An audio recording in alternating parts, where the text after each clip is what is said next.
All right, my friends, we'll all choreograph our watches. I have 4:15. Everyone's somewhat within that vicinity. If you are, we're going to go on this. It's now time for our students to come up and take their seat in alphabetical order. High five or hug and a kiss before you leave. It's up to you, however you handle it. You're coming up stage over here. This is called stage left. Come on up. It's a little tight up here. There'll be no dancing, as you can see, but there'll be lots of thinking. So if you come up and get your seats, feel free to smile or do anything else accordingly, like how excited you are about this. There we go.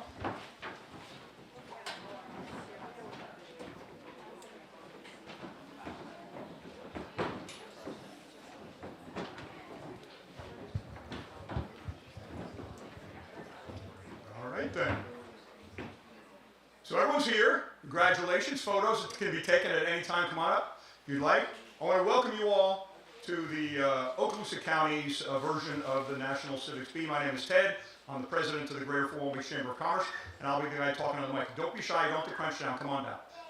Look at that. You know, it's great to have you all. We're so excited. So I want to start. I want to start at the very beginning as to why we got here. How are we here today? So let's go back to the molten volcanoes of the world. No, let's not go back that far. But let's go back 500 years when the business community created chambers of commerce. A chamber of commerce is a building of money. And the businesses in Paris, France, 500 years ago, determined that it made better sense to come together as a group to accomplish things. A chamber of commerce is a voluntary, non-profit organization of business owners and leaders dedicated to promoting the economic prosperity of their local, regional, and national community.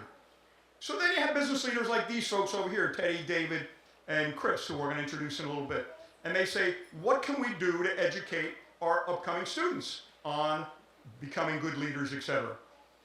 So the United States Chamber of Commerce in Washington, D.C., which is kind of the granddaddy of all chambers, 3 years ago created the National Civics Bee.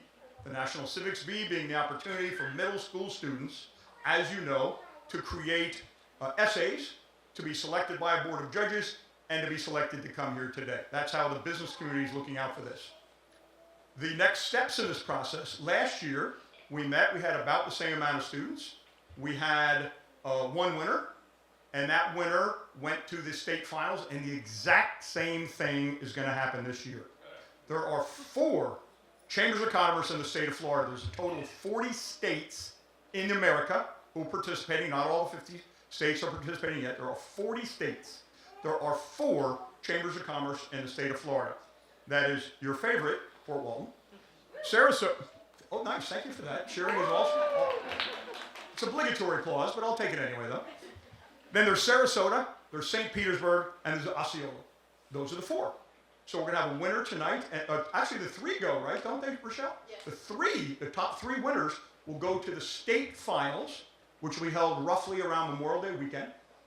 And then one person there will be selected for the national finals, which are held in Washington, D.C. on Veterans Day, which is really cool. And I'm honored that last year we had a really cool guy from the Destin Middle School named Noah, and he won here, and he won the state of Florida, and then he went to Washington, and he's sitting right out there. Noah, well done, my friend. Coming to check it out. He's now a freshman at Fort Beach High School. You had a good time in D.C., right? Yeah. You had a good time in D.C.? So and did parents, just to get a feel for that now, this is the 3rd year for the national championships, right? First year, a 8th grader from Alaska won, and last year, a 7th grader from Ohio won. And just so you know what they win $100,000, 529 educational savings plan through the U.S. Chamber of Commerce. And the U.S. Chamber of Commerce is kind of close to the White House, right? Isn't it kind of right around the corner from the White House? So that's what we have. So here, that's what's going on. These students here today are going to ask 2 rounds of questions, which are going to be really cool. So I want to do this. I want to introduce our judges now, if we could. I just want to give you an overview, so now you know what a chamber is and why we're here, right? You good? Did I do all right? I thought of using puppets. Do you think I should have? Next time. But we're glad. I just want to give you kind of an update as to what a Chamber of Commerce is doing and why are they in this business of educating our students, because we want to showcase them as they advance to become great quality of life people. So right over there is Teddy, my good friend Teddy Yellow Bear Baskin from Eglin Federal Credit Union, financial education specialist, a sponsor. And just so you know, the sponsors will help support organizations like this with funds. We're going to talk about Eglin Federal Credit Union in just a little bit. If I'm not mistaken, don't you have auto loans as low as 4.74 right now for new or used cars? I thought you did. And then right next to Teddy is David Dellerman from Cox. David is the market vice president Gulf Coast. We're going to do a promotion for Cox Mobile. I have Cox Mobile. It's fantastic. It's the greatest mobile service in the world. And then right next to David right there is our good friend Chris White from Mills Heating and Air. Glad to have Chris here with us today. And we'll talk about how you can get your air conditioning or your heating replaced at your home in just a little bit. But we thought it'd be fun if we introduce each of our students, and feel free when I say your name, if I don't pronounce it correctly, either signal your parents to say, hey, he didn't pronounce it correctly, or just yell out.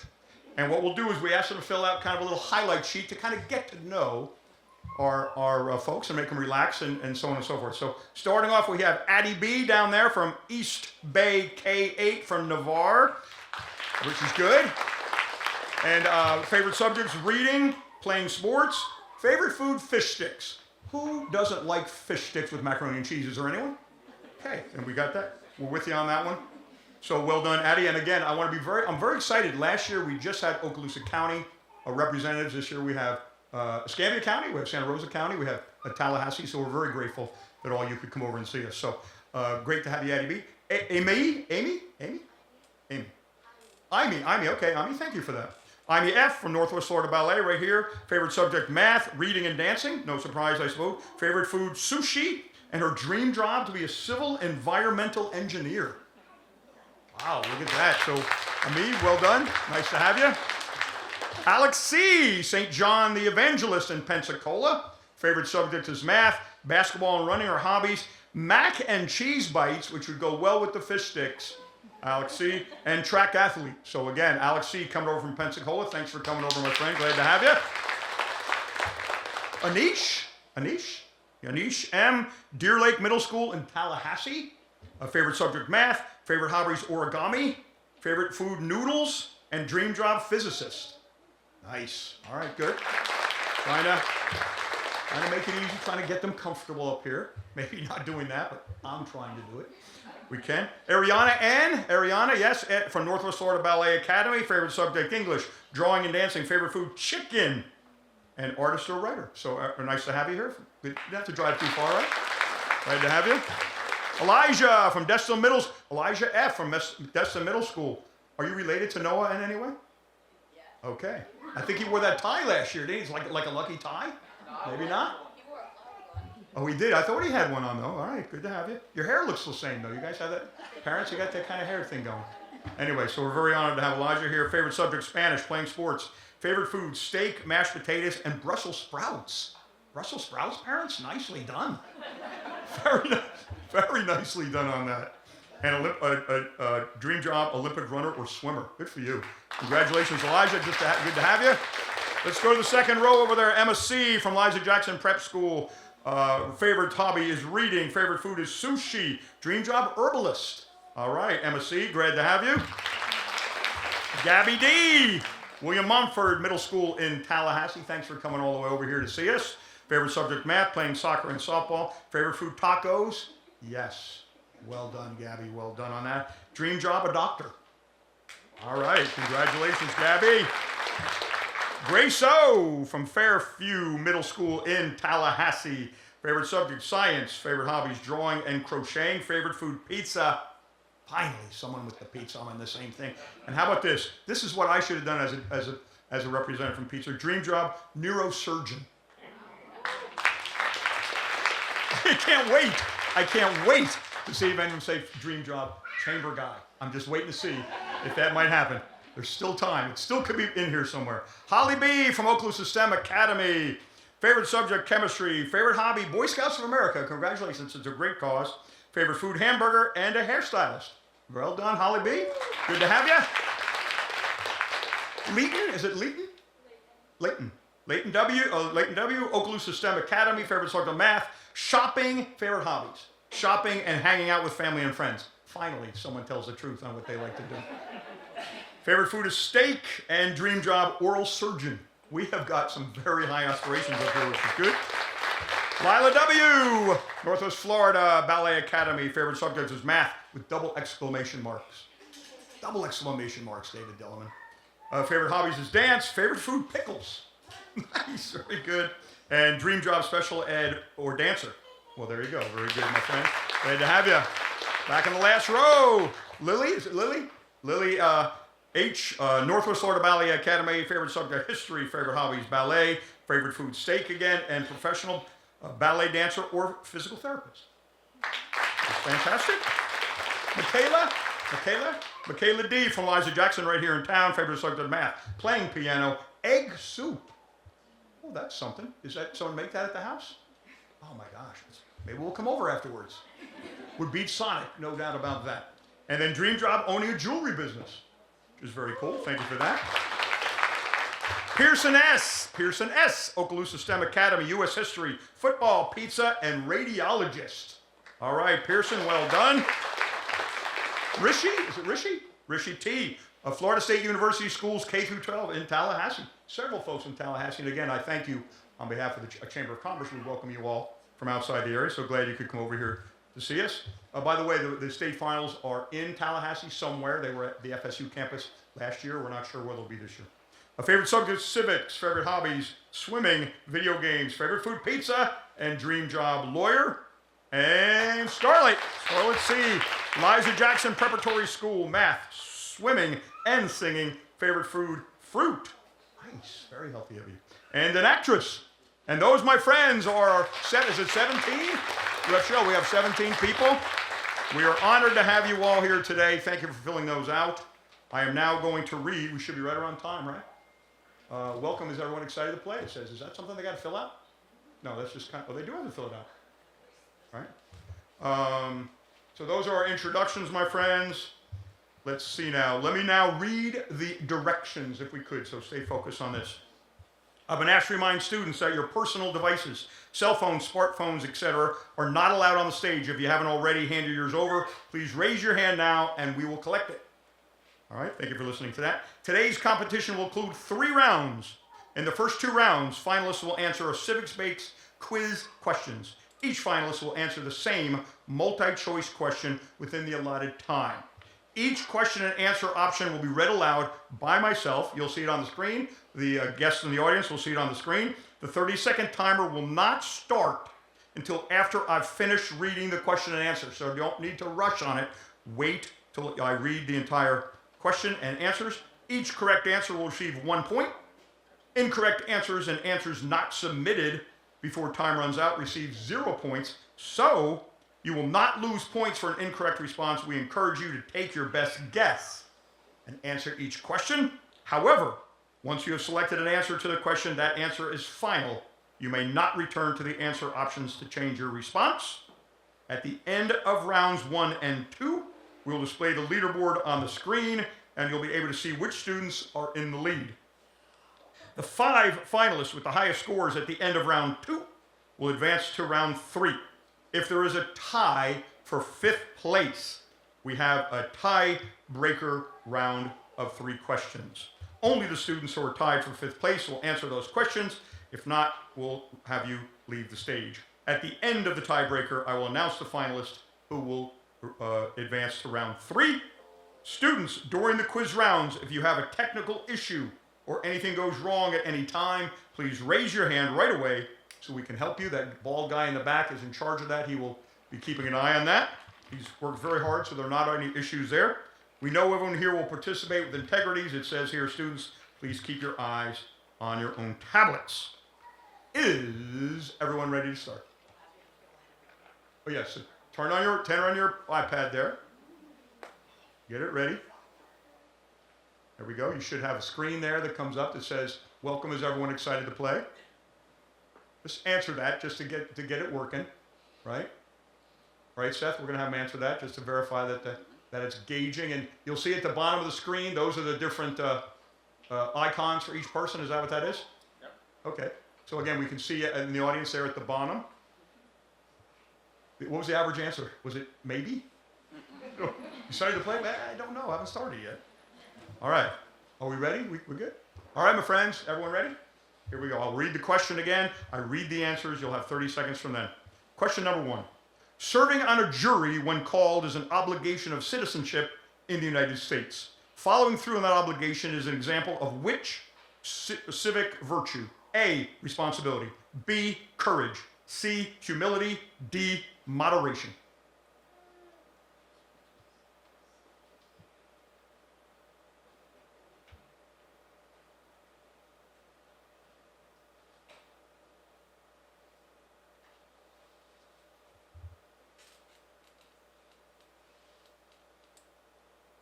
Does it pop up? Is that one answer? I'm trying to gauge from here to the icons. Still waiting on one. Oh, still waiting on one. Okay, got it. I will not. Oh, so that full screen, again, we're working through this here. Full screen on the bottom, each an icon for each person. Got it. All right. The answer is, oh, we got a responsibility. Responsibility, letter A. Do I need to read it again at the end? No. Read the question again? Okay. Here we go, folks. All right. Question number 2. How is the principle of separation of powers defined? A, the division of power between national and state government. B, the separation of church and state. C, the division of power among the 3 branches of government. D, the rule of government by the executive.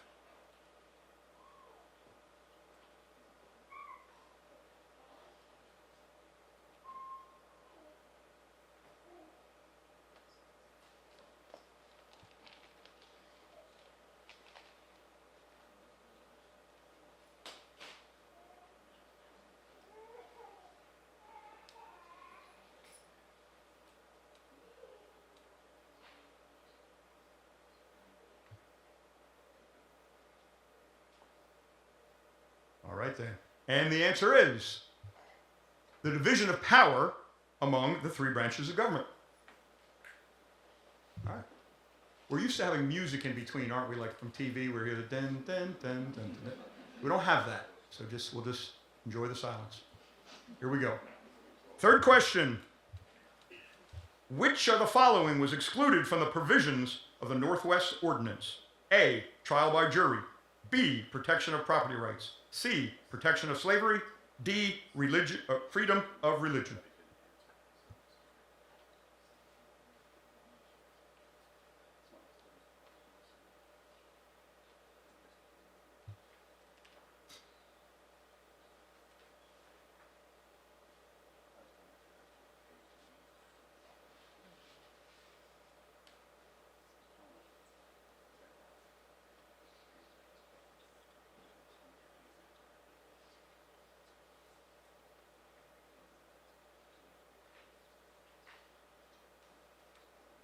All right, see that 30-second timer at the top? And the answer to number 3 is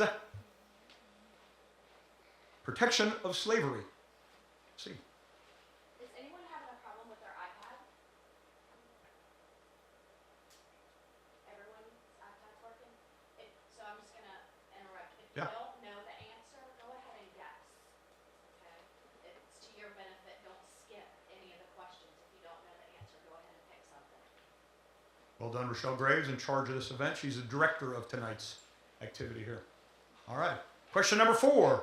Which executive agency is responsible for protecting human health and the environment by enforcing regulations on air and water quality? A, the Department of Health and Human Services. B, the Environmental Protection Agency. C, the Department of the Interior. And D, the Federal Communications Commission.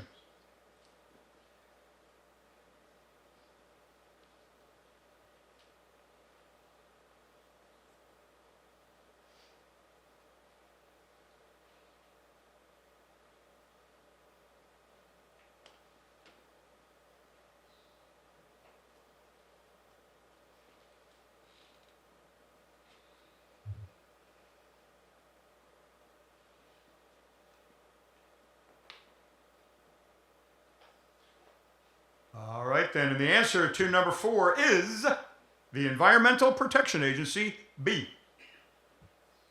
Question number 5. What did Abigail Adams mean when she wrote to her husband John Adams, "Remember the ladies and be more generous and favorable to them than your ancestors. Do not put such unlimited power into the hands of the husbands"? A. She urged John Adams to grant women legal and political rights in the new government. B. She wanted the Continental Congress to pass a resolution of absolute gender equality. C. She was appealing to their virtue to remember the moral lessons taught to them by their mothers and wives. And D. She was encouraging John to set quotas from women representatives in the next Continental Congress.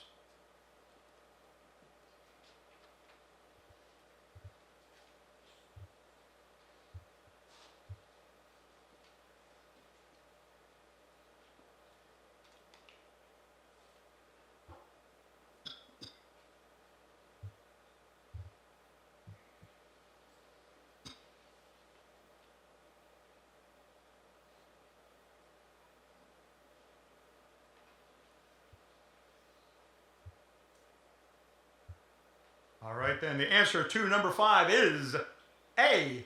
She urged John Adams to grant women legal and political rights in the new government. On to question 6.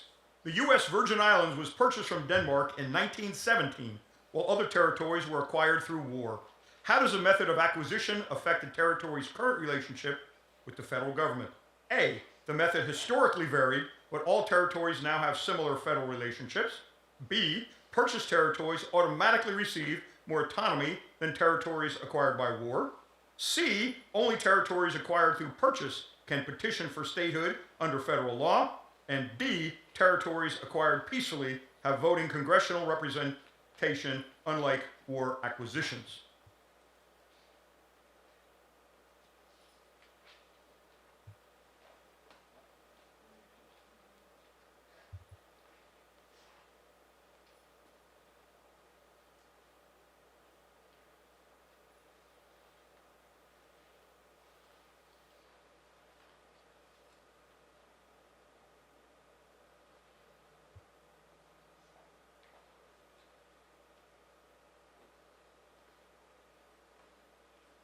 All right, then. And the answer to number 6 is A. The method historically varied, but all territories now have similar federal relationships.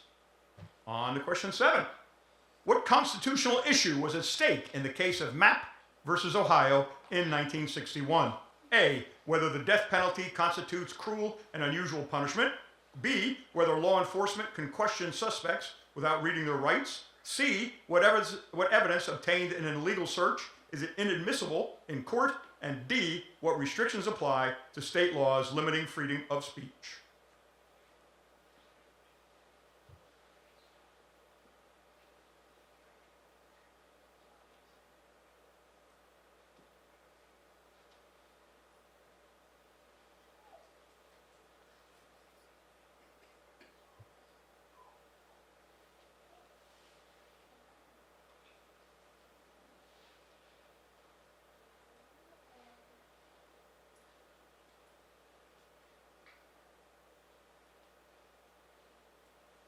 And the answer to question number 7 is C. What evidence obtained in a legal search is inadmissible in court. On to question 8. Which action illustrates how the House of Representatives Committee on Ways and Means could exercise oversight if it suspects the Internal Revenue Service is mismanaging tax collection? A. Ordering the immediate arrest of the Internal Revenue Service Commissioner. B. Requiring the Department of Treasury to submit a report on agency actions. C. Issuing an executive order to restructure the internal hierarchy of the agency. D. Voting as a committee to terminate individual agency employees for misconduct.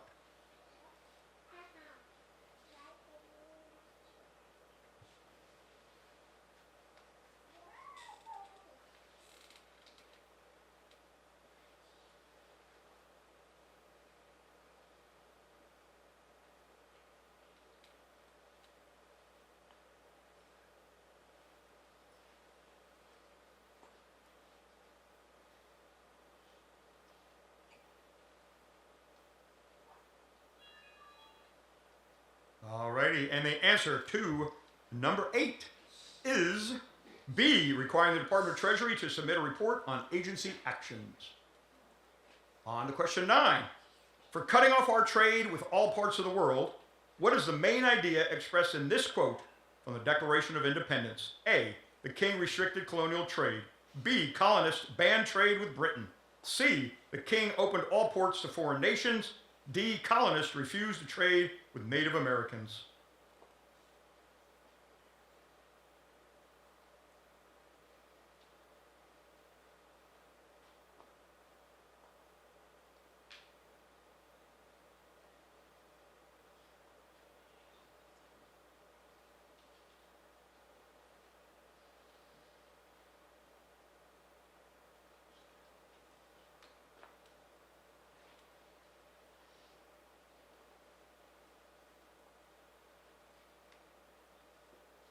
And the answer to number 9 is A, the king restricted colonial trade.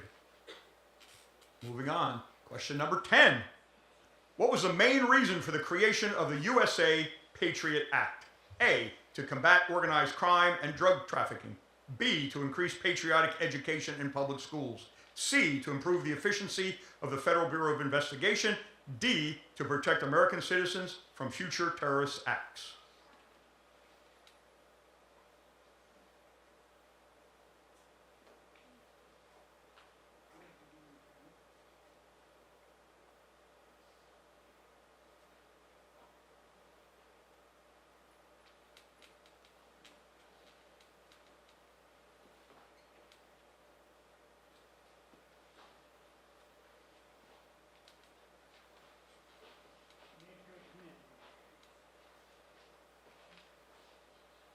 And the answer to number 10 is D, to protect American citizens from future terrorist attacks.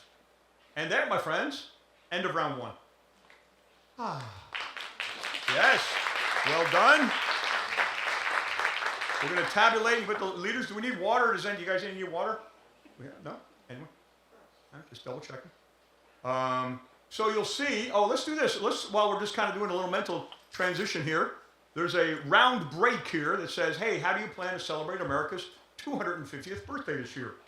So if you will see the questions, there they are. Again, A, volunteer in my community. B, visit a historic site, museum, or landmark. C, attend a 250th community celebration. Attend a local town hall or community meeting. Explore stories about American history. Or share content about America's 250. So if you guys would just answer that, I'd be very curious as to what you're doing. While we have that opportunity, that first round was sponsored by Mills Heating and Air, your most trusted heating and cooling company on the Emerald Coast since 1984. Is that when you graduated high school? I want to tell all the parents out there, of course, they have all your AC and heating repair, they install, they maintain. But one thing you may think about if you have air conditioning and heating working is the air quality and ventilation in your house. Did you know, according to the EPA, that the induction air quality in your home or business can be as much as 100 times, Chris, 100 times more polluted than outdoor environments. So if you need someone to come to your house, David, if you need someone to come to your house and check that, Mills Heating and Air right next to you there.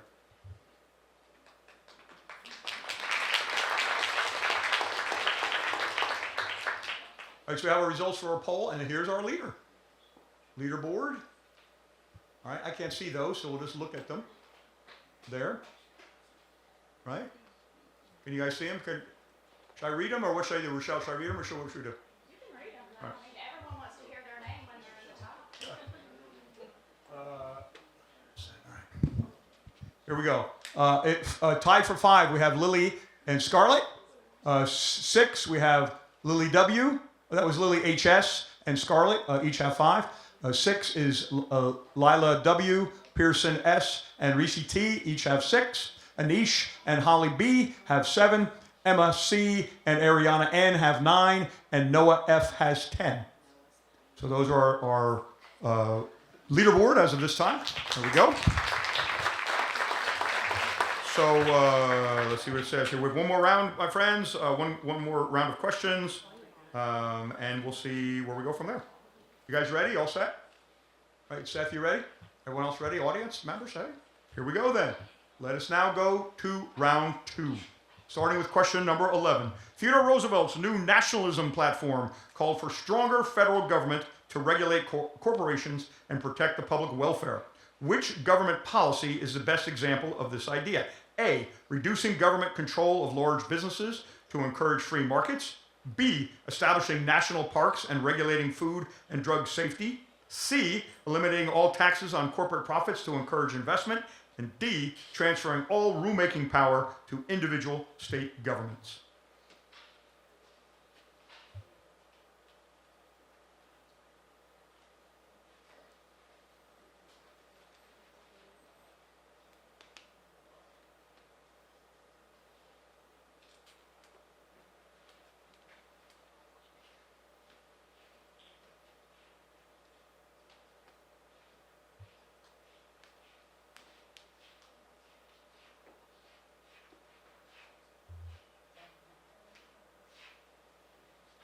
All right then, and the answer to number 11 is B, establishing national parks and regulating food and drug safety.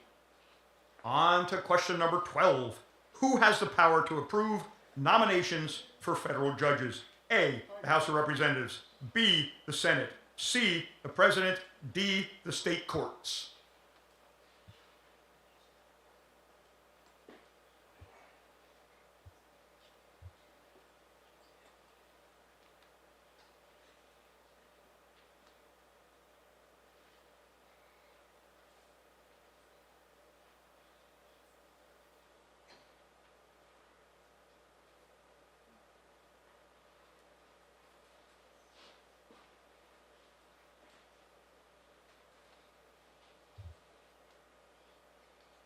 And the answer to question number 12 is B, the Senate.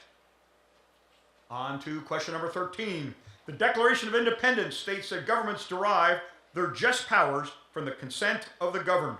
Which activity best demonstrates how citizens give this consent? A, paying taxes to the federal government. B, serving on a jury during a trial. C, voting in elections for public officials. D, obeying traffic laws while driving.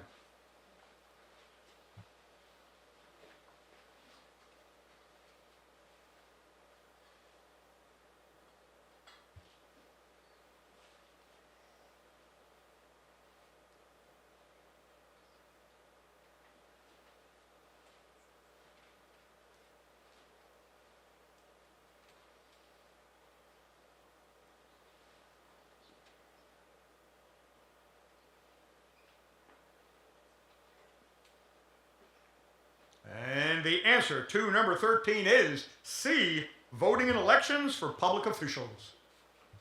Moving on now to question number 14.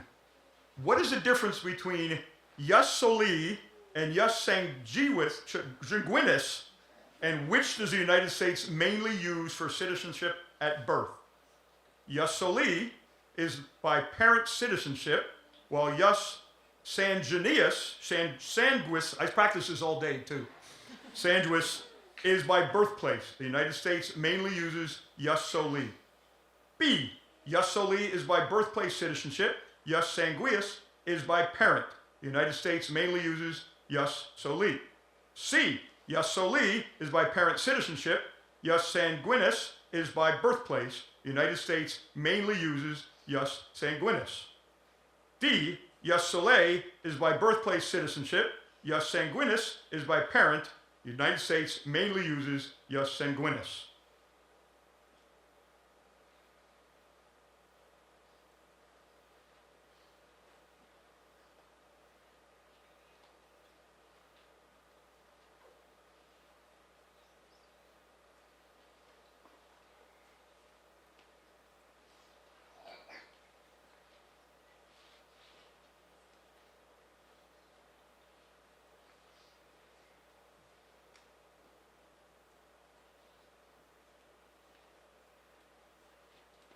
And the answer is B.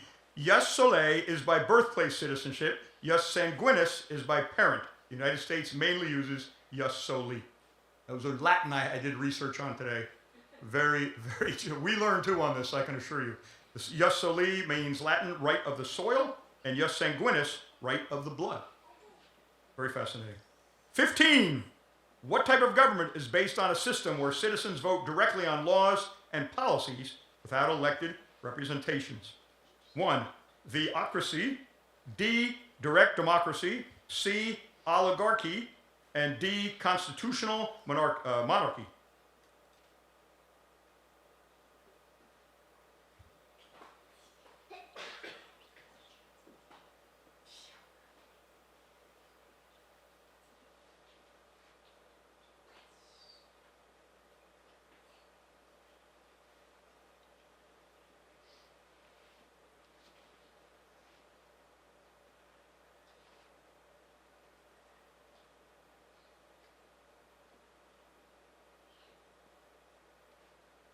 Alrighty, and the answer to number 15 is B, direct democracy. On to question 16. How did Rachel Carson's Silent Spring challenge existing government policies on pesticide use? A, it spurred public awareness and later regulation banning DDT. B, it focused completely on economic growth. C, it dismissed scientific studies on pesticide safety. And D, it supported unrestricted pesticide production.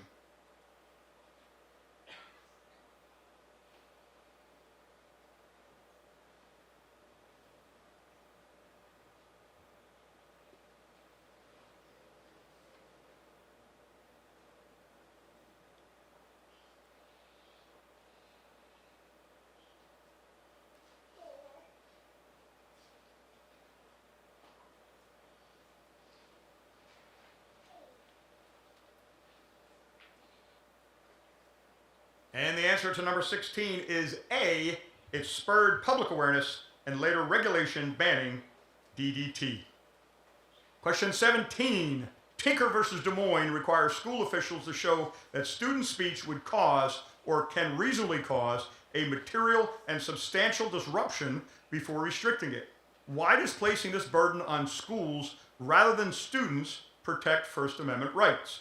A, it shifts speech disputes to parents and removes courts from reviewing school decisions. B, it protects free speech by requiring government to justify censorship, not citizens to justify speaking. C, it gives students the right to speak at school only with prior administrative approval. And D, it treats all student speech as protected anywhere, even in school-sponsored activities.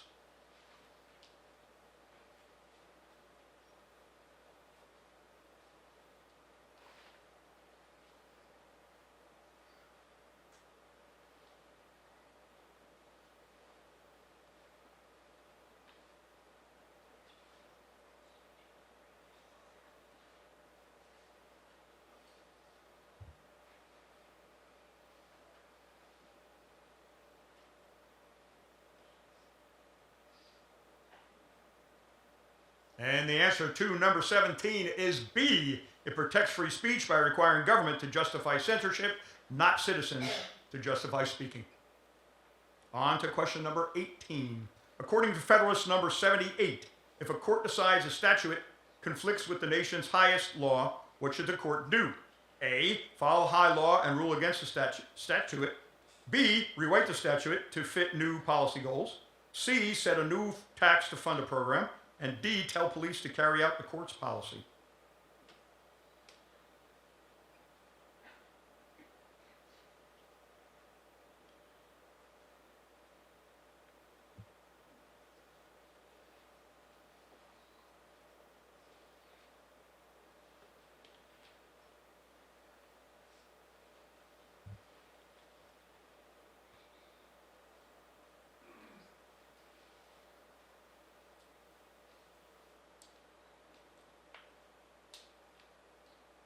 And the answer to number 18 is A, follow the higher law and rule against the statute. Number 19. On December 9th, 1941, Franklin D. Roosevelt gave a fireside chat on what topic? A, the banking crisis. B, the end of prohibition. C, the passage of the Agricultural Adjustment Act. D, the attack on Pearl Harbor.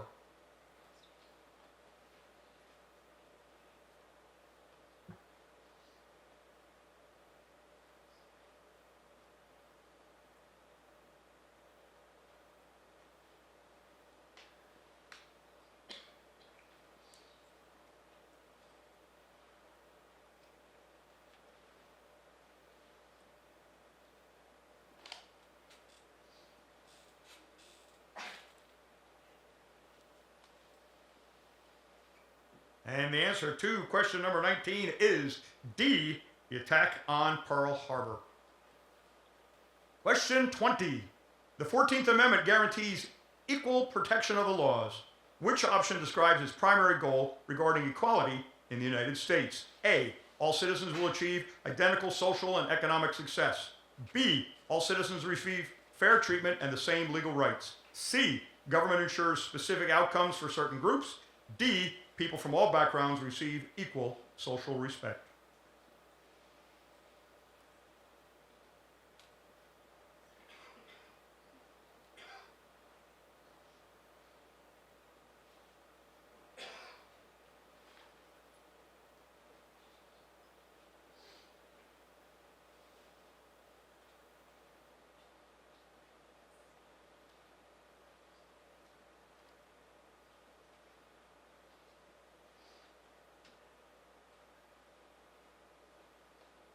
And the final answer to question number 20 is B. All citizens receive fair treatment and the same legal rights. That is the end of round 2. Yes. Thank you for the shout out over there. At least someone else could talk for a minute now. Talk. Somebody. Jeez. That's some tough. Those very challenging. Congratulations to all of you right there. This round is by our friend Cox right there. If you're not aware, we talked about Cox has mobile service, which is fantastic. They have high-speed internet, which no doubt we have right here in this fine facility. They have TV and streaming, and of course, many, many businesses, including the Chamber, have Cox Business. Does Mills have Cox Business? I thought you might. I thought you would. So we appreciate my good friend David Dellerman and Cox for that sponsorship. Do we have that round break? Just to kind of transition here, my friends. I'd like you to just kind of transition because you are done answering the hard questions. Let's do this round break. Which of these would you most likely do to improve your school or community? A, join or start a club that works on a cause I care about. B, write a letter to a leader. C, volunteer at or to help organize a local event. Or D, create a petition or social media campaign about an issue. And if you want a letter to a leader, we're honored that one of our school board representatives from Oklahoma County, the one and only Linda Ivanchek, is out there. She loves letters. She's a former teacher. Maybe a text or a text message. Catherine Card, I see, is also out there representing the Oklahoma County School District, my friend. Thank you for coming today for this. That is known for those of you if you've never been to a bank before, it's called polite applause. It's like, we're supposed to applaud.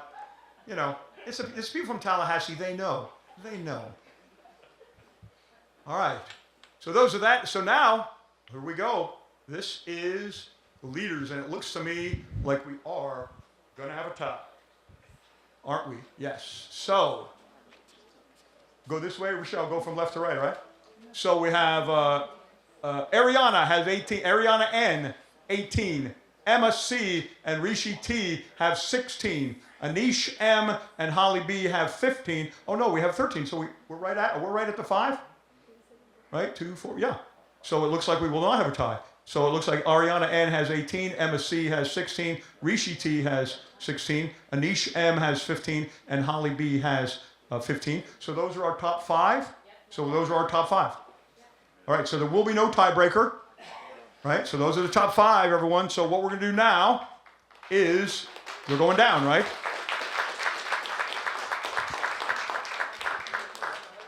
Oh, yeah, that's right. Before you guys leave, let me read round 3. So we do no tiebreaker. So here we go. Before we begin round 3, which is coming up, the remaining finalists will be given the note cards they brought as prep. I will ask the finalists and the judges if everyone is ready, and then I will call the finalists up one at a time to approach the microphone and deliver their summary. I will call you in the order you placed on the end of round 2, with 5th place going first and 4th and so on. I'm not sure how we're going to do that double thing there. Where we had the 2, we'll figure that out. Each finalist will share a 3-sentence summary of their essay using the 4x6 note card they brought as prep. Each finalist will then receive 1 question from each of our judges, meaning you're going to get 3 questions total. You'll have up to 3 minutes to answer each question. The judges will evaluate finalists based on how well they, A, showed an understanding of civic principles, B, answered the judges' questions clearly and effectively, and C, use specific examples, evidence, and primary sources to support their answers. At the end of round 3, Judges will add their scores to the finalist totals from rounds 1 and 2 to calculate a cumulative score for each finalist. If a tiebreaker is needed at the end of round 3, event judges will rank the 5 students in order. Majority rules. The finalists with the 3 highest scores will be named first, second, and third place. All finalists today will receive certificates and prizes. Everyone here today will receive certificates and prizes, and the first, second, and third place winners will receive trophies and money. So, my friends, I congratulate you all. Let's go down. We're going to take a 10-minute break. We're right at 5 o'clock, 5:10, 5:15. We're going to do the five finalists. If you're not one of the 5, please do not leave. Stay here till the end. If you are one of the 5. All right, welcome back, everyone. Welcome back. I hope all the finalists are still in the room. We haven't left because there's more to come. We did keep this. I wanted to keep this up. We did have one of our finalists ask how many points that they had received. Here's your top 10. And then again, if you'd like to know individual finalists, we do have it broken down for all 17 of you. So at the conclusion of the night tonight, if you're interested in how many questions total you got, you can check with our friend Seth on the way out. All right, so thank you again. We now will be doing this. We have, again, I want to introduce our judges. We have Teddy Yellow Bear Baskin from Eglin Federal Credit Union, David Delleman from Cox, and Chris Waite from Mills. What will happen is I will introduce the finalists, starting with number 5, bring them up. I'm going to move the mic so they're comfortable. If you are hiding behind this podium, I may move it and have you stand. We'll figure out that. I'm going to have you introduce yourself to get a feel for the microphone, and then your 3-sentence overview. All right, how's that sound? Rochelle, we good with that? Yes, All right, so we're going to start with, as indicated there, number 5. Let's see here. We got it. There we go. Number 5, Holly B. from Okaloosa STEM Academy. Holly, come on up. There you go. There you go. You have your card? You don't have a card. Okay, I guess you're going to win. All right. Just want to make sure you introduce yourself to those fine people. Hello, I'm Holly. Good. Just want to make Yeah. sure you're comfortable. You good? Go. You're up. Oh, okay. So I wrote my essay on social media and how it can be both beneficial and harmful to society depending on its usage. The founding fathers believed in civic virtue and how it can be used, and how it's needed for a country to thrive. I plan on meeting with student council and city council members to plan events that can promote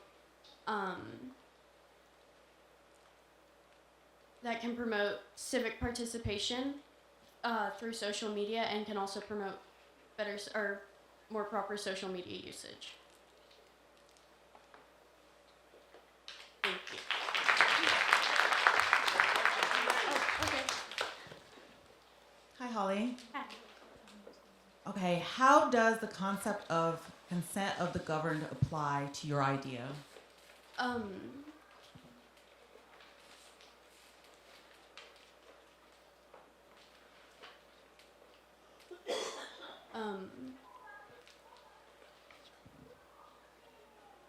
We are using consent of the governed because a majority of those who use social media are the citizens, and they're using it, and they can use it to reach out to those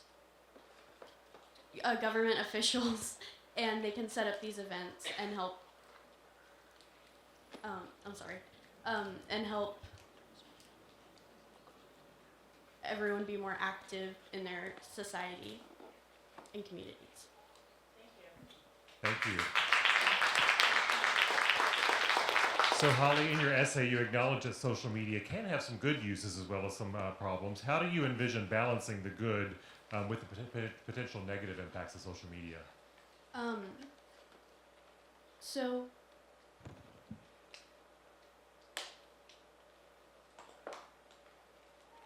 as I stated later on in the essay, I would speak with my school administrators or student council to set up classes or check-ins to make sure everyone is using social media properly.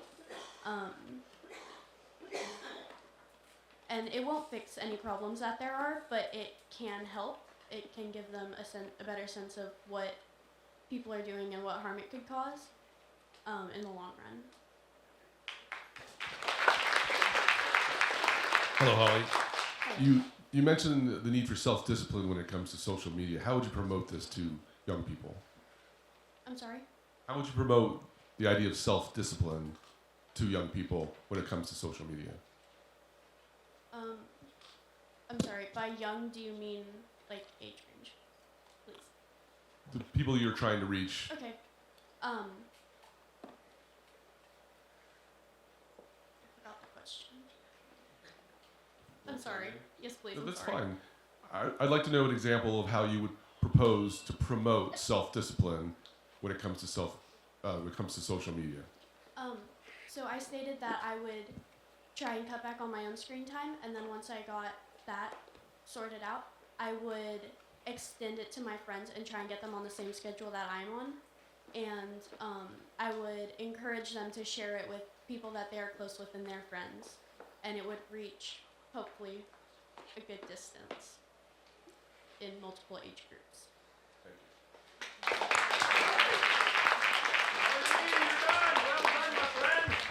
You can relax now. You can, if there's any hamburgers left from Sonic, you can go get one because that is your favorite meal. But congratulations, my friend. You did a great job. So the next folks, you get a feel for how that is. Judges, you did well. Everything good in the audience? So you can hear everything? Everything good? Yes. All right. So Holly B, you take your time. Number 4, Anish M. from Deer Lake Middle School, Tallahassee. Anish, come on up here, my friend. We'll lower the mic so it's right where you need to be. We're going to just introduce yourself. Get comfortable up here. Hi, my name is Anish. Sometimes short introductions are better. Good. You have your card? You want to get it? We got time. All right. Don't forget, folks, you can bring the card up. There we go.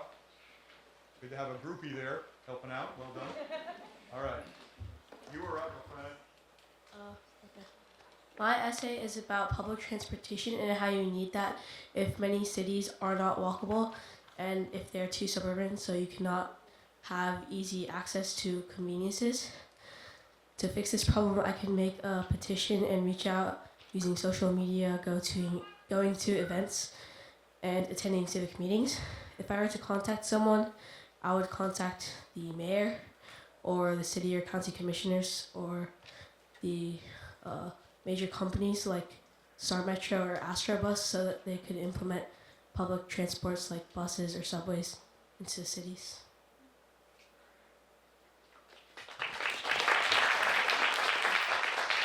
Thank you very much, Anish. Appreciate that. So my question for you is, what do you see as the biggest barrier to the expansion of public transportation systems?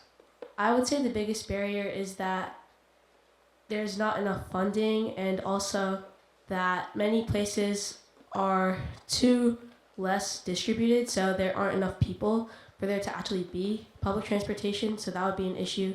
So you wouldn't make the public transportation because it's not densely populated and there's not enough money.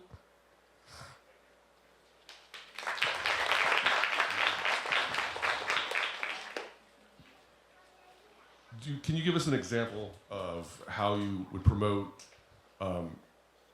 people taking public transportation as opposed to driving individually to promote the idea of, to support the idea that the government would fund public transportation?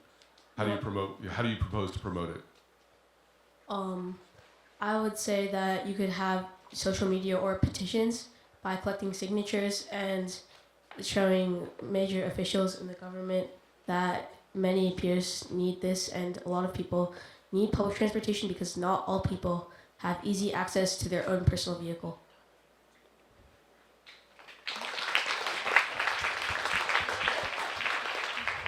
Hi, Anish.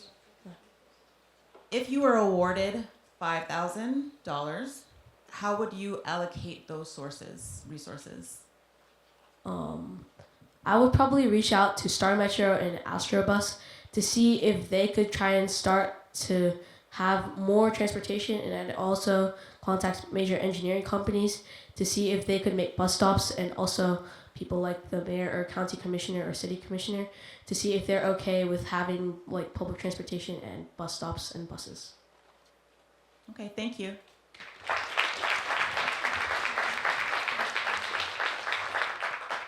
May I assume you wanted to get off the stage? Oh, well done, my friend. Well done, Anish. We're glad to have you folks over here again from Deer Lake Middle School, all the way from Tallahassee. So glad you came over. I forgot to thank my good friend Ron out there from your pics. How are we doing on the video, all right? I want to make sure that I'm hiding back here. You can't see me for the video, so you just get the kids. Yes? Okay, good. If not, he'll delete me out of it anyway. So, well done, judges. Doing well, right? Now, number 3, also from Tallahassee, Rishi T. from Florida State University Schools K through 12. If you have your card, bring it on with you. If you'd like, you are able to reference your card while you're here. Don't need to memorize it. You can reference your card. Rishi, again, we're going to get the mic here for you, my friend. We're going to just introduce yourself to this group. Thank you. So my name is Rishi and I'm from Tallahassee, Florida, and I go to FSUS Middle School. So I did my essay on food insecurity in Tallahassee, and the reason I did this is because studies show that over 15% of people in Tallahassee live below the poverty line, and that's a big number for a big city. And the other thing is that the Pensacola News Journal says that 2.3 million of people live in food deserts that are at least 1 mile away from a grocery store, so they can't go to the grocery store without transport. And this is food insecurity is such a big problem because of urban sprawl. Urban sprawl is basically where a city grows so rapidly fast that it's pretty much impossible for transport to happen, and it's really hard. So that it becomes so densely populated that it's hard, and it's the lack of transport.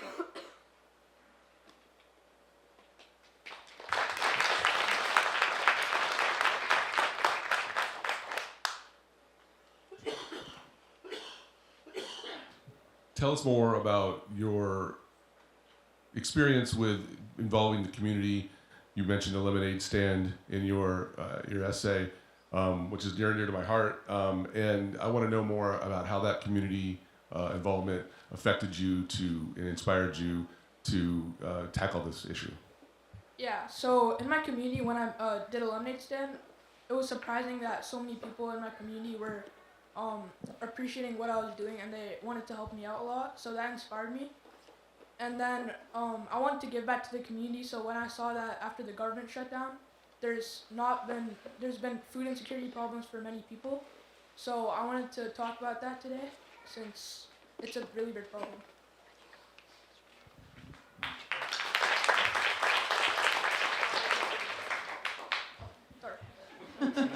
Hi, Rishi.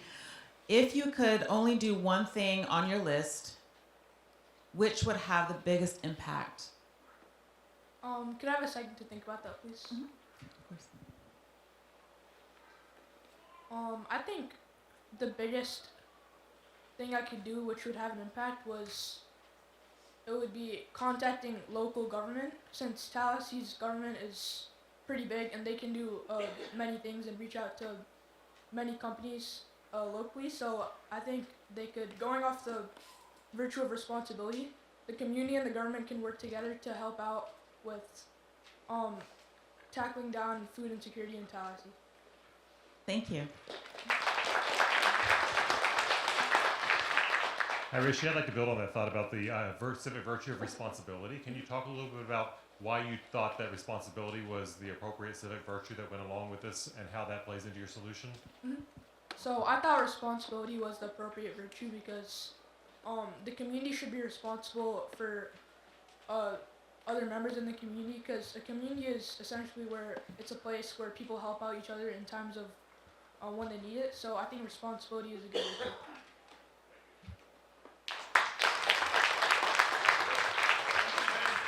Well done, Rishi T. from Florida State University K through 12. All right, judges, you making your notes? All righty. Coming up now is Emma C. from Liza Jackson Preparatory School number 2. Emma.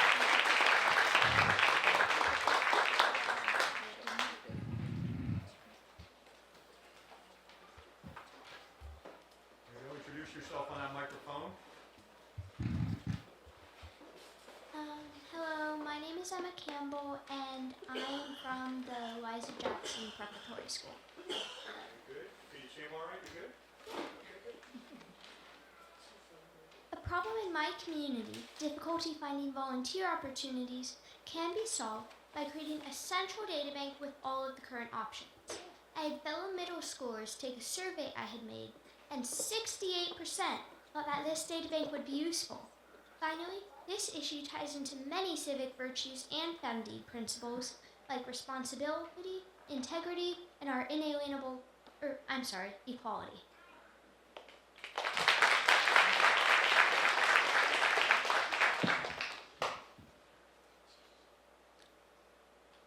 Hi, Emma. What is the biggest obstacle to implementing your solution, and how would you overcome it? That's a good question. I think that it might be like actually getting people to use my database and actually like finding it, because sometimes it can be hard to find it, like find what you're looking for on the internet. That can be hard.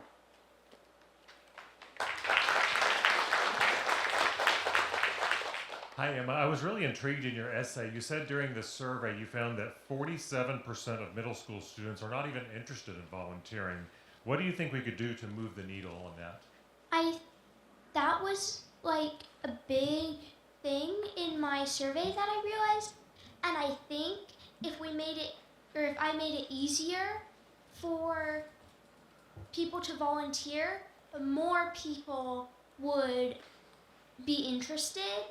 Because for me, like, it's hard for me to find a place to volunteer because of, like, they only let certain ages in, and I feel like, and they're, like, my same age group, so I feel like if that was a problem for me, who knows if they used to be interested in volunteering, but what if they stopped because it was so hard to find opportunities?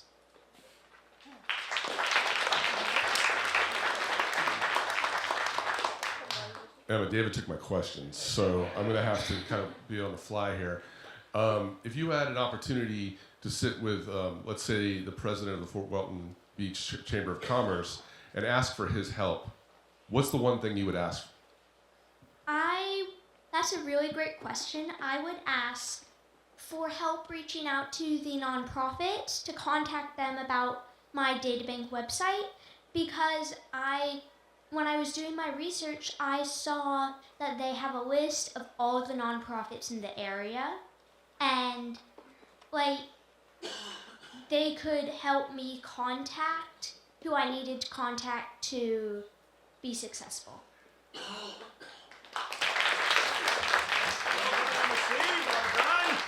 And a seed from Liza Jackson. Nicole, we're very proud of her, of course. Nice to have you out there.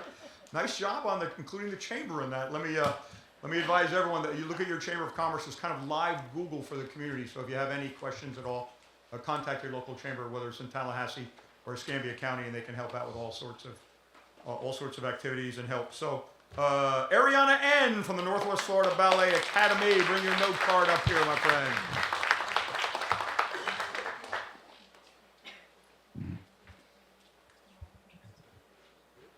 Hello, my name is Ariana Nierhoff, and I'm from Northwest Florida Ballet Academy. In recent years, funding for the arts and cultural programs were cut, impacting many students and nonprofit organizations. My initiative is to produce a student-led arts council who would advocate for the arts education, organize fundraisers, bring awareness, and empower the youth in civic engagement. My civic virtues are respect and integrity, and my founding principles are consent of the governed and private property.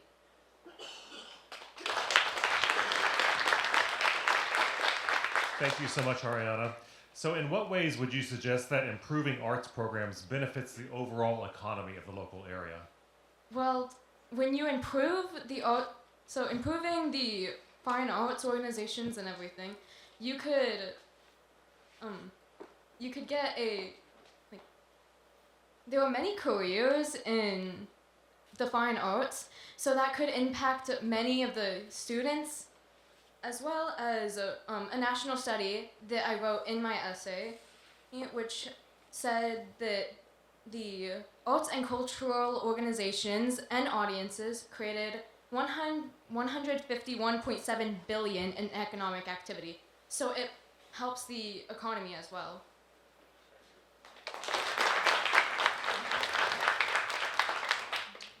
Ariana, you mentioned early in your essay budget cuts to the arts nationally, and how that impacts even locally and regionally. Using the civic virtue of responsibility, how would you propose to use that to impact those budget cuts? Well, we all have a responsibility to help each other out, and by advocating for the arts organizations, we would help others. We would help the youth and many others in finding out what they truly love. So, yeah, that's. Yeah.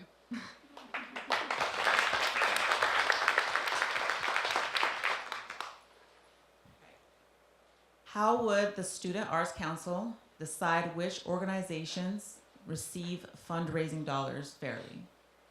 Well, the Student-Led Arts Council would be made up from different organizations with different types of arts.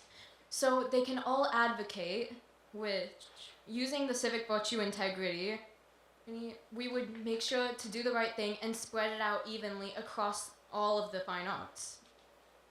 Thank you.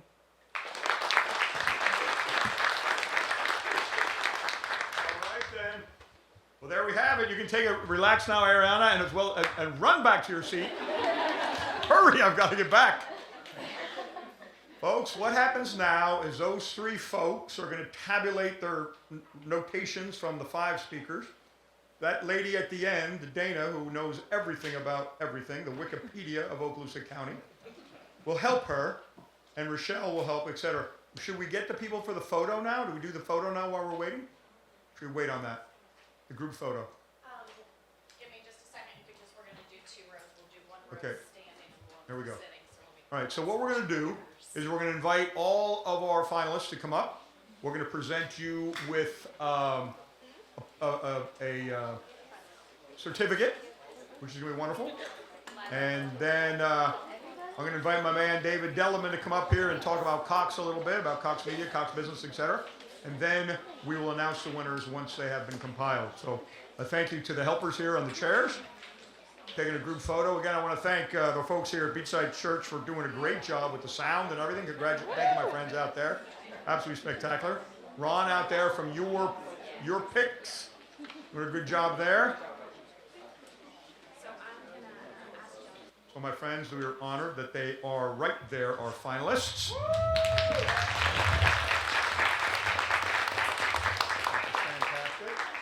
We're going to have, are we having our judges coming up and stand with them, Rochelle?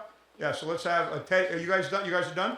All right, Teddy and David Delleman and Chris White as our sponsors will be next to them. I decided I'm going to roll this podium over so they can see the logo in the back. There we go. All right. So we take a group photo.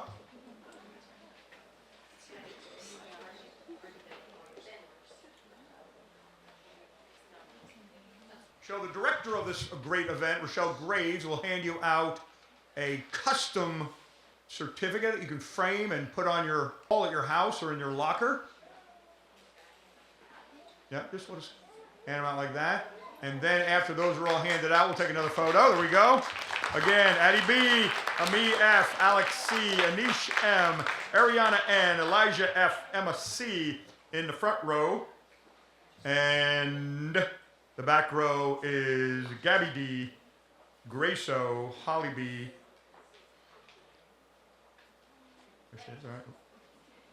Leighton? Leighton. Some things I just had trouble with. Thank Oh, there we go. All right, nice one. She will too. Thank you for that, my friend. Lila W, Lily H S, Michaela D, Pearson S, Rishi T, and Scarlett C.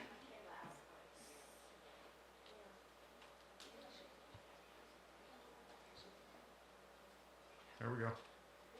We'll take one more photo with your, hold your certificates up, my friends. And then before we announce our winners, I'm going to ask my friend, so everyone got a certificate? Okay, let me get out of the picture.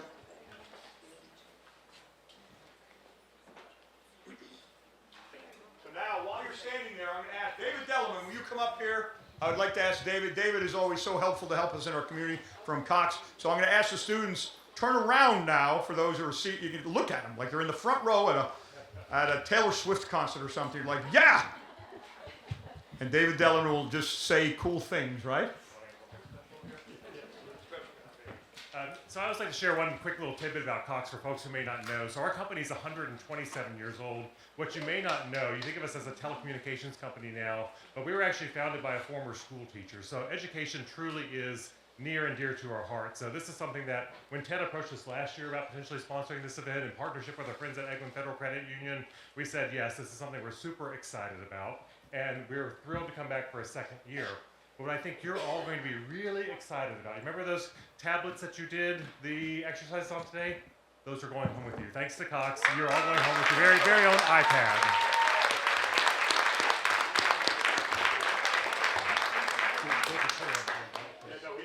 Seth, you're going to have them tonight, right? So when you leave tonight, be sure to check with Mr. Seth in the back because you're each going home with your own iPad as a thank you from Cox. So congratulations to all of you. All righty then. Always good to have David Santa Dellerman come up here for us. So on the way out, parents, what you'll do is you'll stop by out there and Seth, you'll sign something and he's got them boxed up ready to go. Should we have the students be seated now, Rochelle? Yeah, why don't you guys I'll go back and have a seat. And then we'll get the judges and we'll bring up the winners if need be. So don't forget, on the way out, you'll sign something and you'll get the box with your iPad in it to take home with you, sponsored by Cox.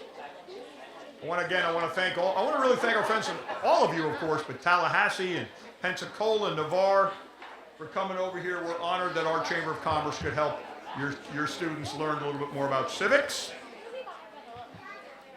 We good? Oh yeah, okay. So we are, here we go. So again, just for verification here, I didn't announce it earlier, but the number third, thank you, my friend. Third place, and we'll do it right down here, right? So we'll have the judges here when we do this, right? We'll pass over a check. So third place is going to get $125 and a trophy. Cool, and a trophy. Second place is going to get $250 and a trophy, and first place will receive $500 and a trophy. And all three of the top 5 will be invited to participate in the state finals in Tallahassee. Again, last year was Memorial Day weekend. We'll get back with you on that. Top 3. I'm sorry. Top 3.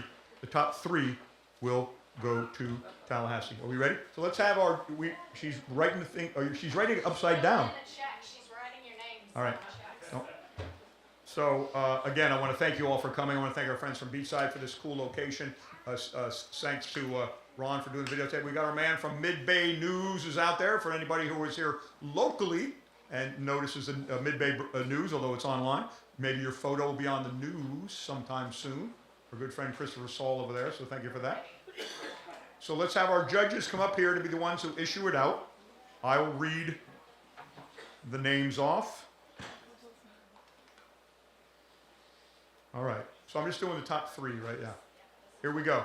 Folks, in third place, Rishi T. Rishi T, come on up here and receive that. Third place, we'll turn it around.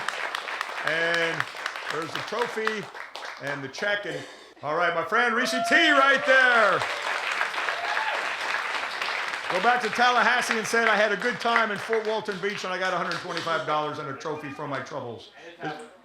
And a tablet too, thank you for that.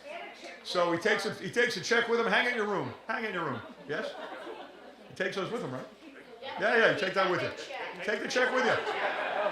Just don't try to cash that though, but don't get a real check.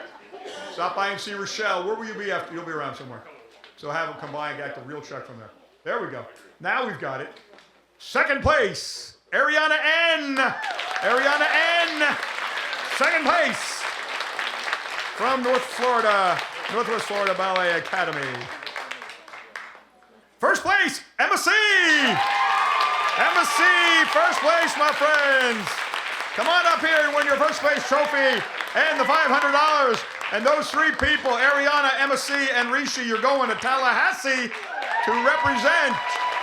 You're going to represent this Chamber of Commerce. There's going to be 3 other Chambers of Commerce there. One of you is going to win and go to Washington just like our friend Noah did last year. And you're going to win it all, and we're going to follow you there, etc. So again, folks, I'm so honored. Anything else I can do? Okay, we got pizza coming. If you want to hang out before you go, we got some pizza happening here. You're going to stop by and see Seth Luttrell. Every single representative is going to get their tablet. You're going to sign the sheet, etc. And the 3 parents or representatives from our winners will get with Rochelle to cut the checks. I want to thank David Dellerman from Cox, Teddy from Macon Federal Credit Union, Chris White from Mills Air Conditioning. Folks, I'm so glad you came over. Thank you very much for participating.